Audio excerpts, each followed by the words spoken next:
Estamos de volta para o segundo bloco do programa Tribuna Livre, que recebe hoje aqui o prefeito de Rio Branco, é presidente da AMAC, também Associação dos Municípios do Estado do Acre, Marcos Alexandre, do Partido dos Trabalhadores. A gente vai fazer um balanço aqui do trabalho de 28 meses à frente da Prefeitura da capital. Osmir Lima começa este programa. Eu vou fazer uma pergunta para o nosso prefeito que não tem muito a ver com a Prefeitura, mas tem que ver com o passado dele, que acaba de citar com a questão do DERAC. O senhor foi diretor do DERAC e foi das pessoas importantes na condução e na construção dessa BR-364 em direção ao Vale do Juruá. Hoje a BR-364 tem uma série de problemas. E até tentaram criar, que eu não sei nem se é constitucional, aquela CPI na Assembleia, que é uma verba federal ali, né? Exato. Pois é, eu não sei se seria. Eu gostaria de ouvir sua opinião, por que esse inverno foi tão rigoroso a ponto de praticamente em vários trechos essa BR ser destruída? Osmir, primeiro, importante a pergunta, porque algumas pessoas até ficaram no Twitter, nas páginas, né, nos blogs, dizendo, CPI é para isso, é para aquilo, é para o Marcos Alexandre, né? Primeiro, eu quero dizer que eu estou muito tranquilo, porque dos 6 anos que eu fiquei lá, os 6 anos nós tivemos auditoria do TCU, da CGU, dos órgãos de controle, todos fizeram auditagem, todos os nossos pagamentos. Deixa eu fazer uma revelação aqui, muita denúncia feita por mim. Também, também, Narciso. As suas denúncias também foram apuradas, na época do Jorge.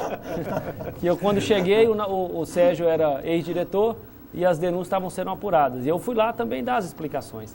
Então, a CPI vai investigar o que os órgãos de controle, todos os anos que a BR esteve em execução, investigaram. Eu mesmo fiz vários documentos ao TCU, justificando o preço de brita, porque a brita nossa é mais cara, sai lá do Abunã e vai até a estrada, justificando o preço de aço que sai do Rio Grande do Sul e vem de carreta até aqui, o asfalto que sai de Manaus, a areia que muitas vezes não tinha em Feijó, tinha que buscar pelo rio Envira, no município de Envira, o seixo que vinha da Colômbia, de balsa. Então essas coisas a gente justificou. Então eu estava muito tranquilo, porque mais sabatinado e questionado que fomos pelo TCU e pelos órgãos de controle, então... se a CPI fosse instalada, né, eu também concordo contigo, que eu não sei se, do ponto de vista legal, por ser uma verba federal, cabe à Assembleia. Isso fica aí para os procuradores, os juristas analisarem, né? Mas o que acontece, Osmir, é que nós estamos com 6 meses de chuvas quase ininterruptas. Isso. E a estrada sofre muito, porque o movimento de veículos não parou. Desde que ela foi aberta, o movimento continua e vai crescendo, porque antes os comerciantes de Cruzeiro do Sul, eles, como tinham a ligação só no verão, eles faziam estoque, mas de balsa por Manaus, né? Eles faziam estoque para passar o inverno e no verão utilizavam a estrada quando abria. Agora não precisa fazer o estoque mais. Você com 3, 4 dias, uma mercadoria que está em São Paulo ou em Minas Gerais, ela chega. Então, não tendo estoque, o trânsito é quase que de hora em hora, como é Rio Branco, Porto Velho, né? As pessoas não fazem um estoque muito grande, porque estocar demais é engessar o dinheiro. O Narciso é empresário, sabe. Então, o sofrimento da estrada, nesse inverno, foi muito grande. Agora, no verão, tem que fazer a recuperação dos pontos que tiveram problema. O Marcos Alexandre, vai ser assim sempre, né? Nós dois aqui, de todos que estão aqui presentes, temos o privilégio de pertencer à honrosa classe de engenheiro, né? Os outros... concordo. Você concorda? Concordo. E você sabe... É homenagem à minha filha, que também é engenheira. Pronto. Você sabe, Osmir, Marcos Alexandre, que você como engenheiro, muitas vezes, e eu particularmente, muitas vezes fui questionado para dizer, Narciso, eu quero fazer uma casa de 100 metros quadrados. Quanto é que vai custar essa casa? Eu digo, eu só posso lhe dar uma ideia se eu conhecer as especificações da sua casa. Com relação à BR-364, eu tenho discutido muito aqui, de forma reiterada, que o custo de uma estrada, e nesse particular eu estava muito próximo de Orley e Cameli, quando o grande sonho do Orley era construir primeiramente a BR-364, Rio Branco, Cruzeiro do Sul. Aí, quando ele percebeu os custos dessa estrada e quanto custaria fazer o asfaltamento daqui para Brasileia, com o leito já todo estabilizado, ele já não. Com 1 quilômetro que eu faço na BR-364, eu faço 30 quilômetros aqui. Então, ele deu um bypass na opinião pública. E ligou para a Brasileia. E ligou para a Brasileia. Então, eu estou falando aqui de forma profissional, com muita honestidade. o asfaltamento do trecho Sena-Madureira até Feijó, vencendo aquela área do Jurupari, Osmi, ou é um preço altamente elevado, você sabe disso. Eu me lembro que de uma das vezes eu passava ao longo daquela estrada, quando o rei Cameli ainda vivo, cuidava de um trecho da estrada, aí ele dá com a mão, eu paro, ele disse, Narciso, é impossível, estou trazendo material de subbase de 60 quilômetros de distância. Então, o custo de uma estrada, o custo de uma obra de construção civil, ela depende fundamentalmente da especificação. E aqui no Acre é como você diz.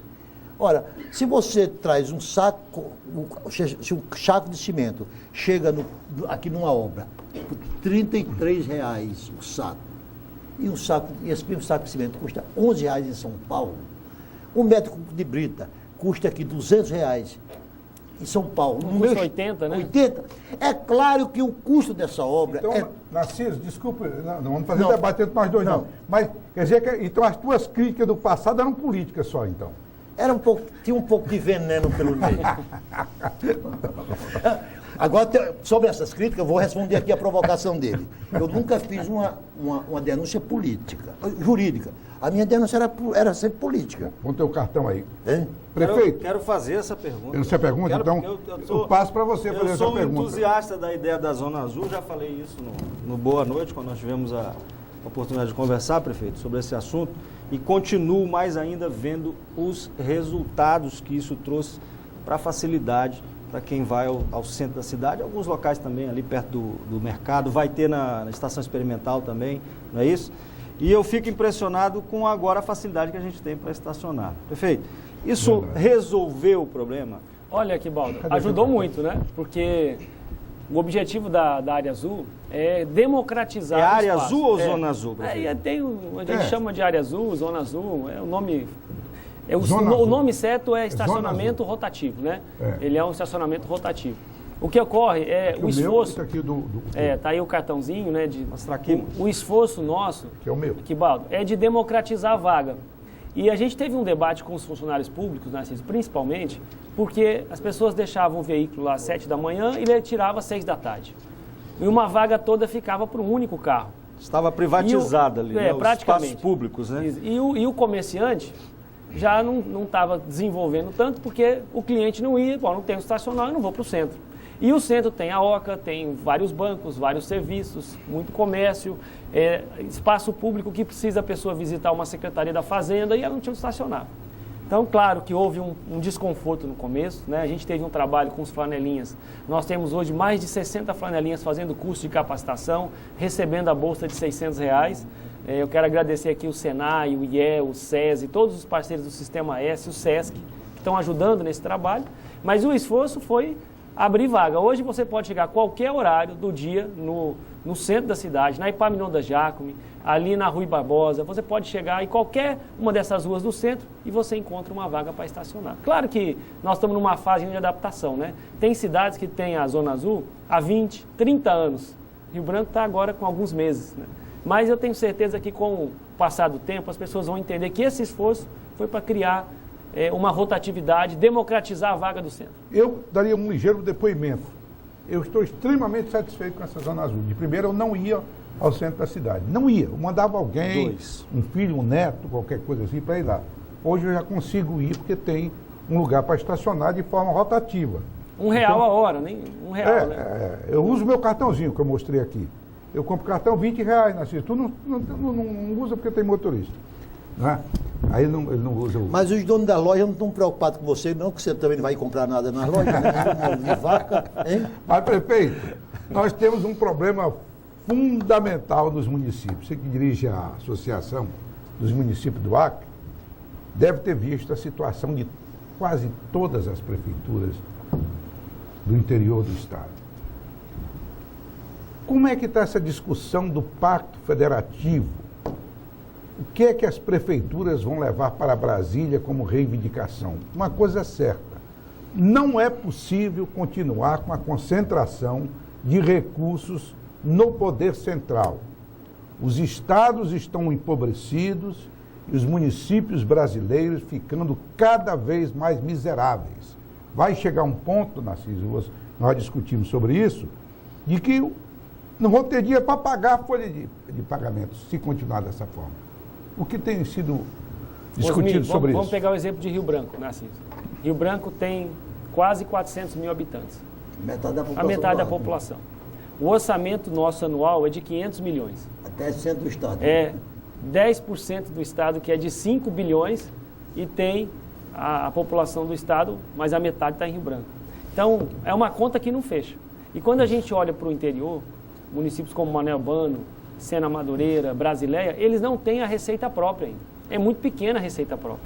Rio Branco ainda tem, com a concentração de serviços, ainda tem o ISS e uma pequena parcela do IPTU, porque a inadimplência ainda é grande. Mas e os municípios do interior, que muitos deles nem cobram IPTU e tem muita dificuldade de receber o ISS? Então é ainda mais difícil, né, encontrar a solução. Eu vejo que a solução não está no governo federal, ela está no Congresso. Porque se o Congresso não se posicionar favorável a rever a partilha dos recursos, não adianta nada o governo federal mandar projeto também. À guisa disso, ontem a pauta do presidente do Senado com todos os governadores do Brasil foi a discussão exatamente do Pacto Federativo.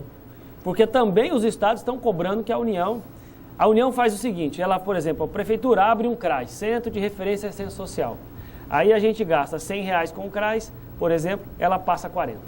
Então a gente abre um serviço a pedido da União, um serviço importante de assistência social, e ela paga 40%. Quer dizer, depois ela, não, mas eu estou passando o recurso, mas não é suficiente.